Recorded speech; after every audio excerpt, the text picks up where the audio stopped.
రాజకీయ ప్రత్యర్థి శత్రువు కాదండి, ప్రత్యర్థి మాత్రమే. ఈయన శత్రువుగా చూసి ఏది ఏమైనా సరే చంద్రబాబు నాయుడు గారిని అరెస్ట్ చేయాలని చెప్పి 53 రోజులు జైల్లో పెట్టారు. ఏమి సాధించారు? ఈ రోజున ఏ సిఐడి, మీ హయాంలో పనిచేసిన సిఐడి మీ మాటలకి, మీ అడుగులకి మడుగులొత్తి, మీ ఆదేశాలకి తలొగ్గి, ఉచ్చ నీచాలు కూడా ఆలోచించకుండా, తాము చేస్తున్నదేంటో తెలియకుండా ఆయన్ను అరెస్ట్ చేసి ఆ రోజు చూసాం నంద్యాలలో.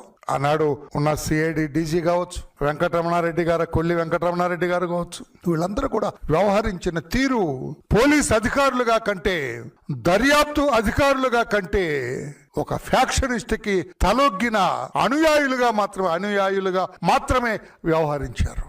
53 రోజులు భారతదేశంలో సీనియర్ రాజకీయ నాయకుడు, ఏనాడు అవినీతి మరక అంటని నాయకుడు, ఏనాడు కూడా బంధుప్రీతి, ఆశ్రిత పక్షపాతం ఎరగని వ్యక్తి నారా చంద్రబాబు నాయుడు గారిని 53 రోజులు జైల్లో పెట్టారు.